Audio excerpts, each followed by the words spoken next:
नमस्कार. Flavours and क्युअर्समध्ये तुम्हा सर्वांचं स्वागत आहे. लहान मुलांना संध्याकाळच्या वेळी शाळेतून आल्यावर हमखास खूप भूक लागते. तर आजची ही जी रेसिपी आहे ही मी स्पेशली लहान मुलांसाठी घेऊन आलेली आहे. तर या रेसिपीचं नाव आहे पिझ्झा कचोरी. तर इथे आपण ह्या पिझ्झा कचोरीचं जे आवरण आहे त्यासाठी इथे आपण गव्हाच्या पिठाचा वापर केलेला आहे.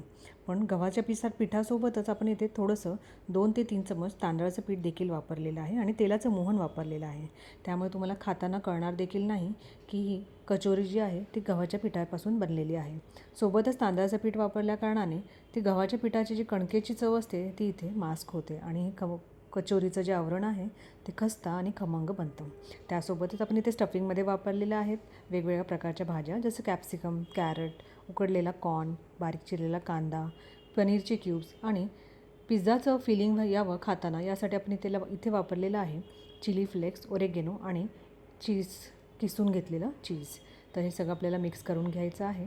आणि आता आपल्याला हे जे आपण कणिक मळून घेतलं होतं, जे पीठ मळून घेतलं होतं त्याचे छोटे छोटे गोळे करून घ्यायचे आहेत आणि मग आपल्याला इथे जसं इथे व्हिडिओमध्ये दिसतं आहे तसं आपल्याला इथे छान कचोऱ्या करून घ्यायच्या आहेत. तर ही जी कचोरी आहे ही आपल्याला छान अगदी मिडियम फ्लेमवरती तेलामध्ये तळून देखील घ्यायची आहे. तर ही जी कचोरीची रेसिपी आहे ही तुम्ही तुमच्या मुलांना नक्की बनवून द्या आणि त्यांना कशी वाटते हे मला कमेंट्सद्वारे नक्की कळवा.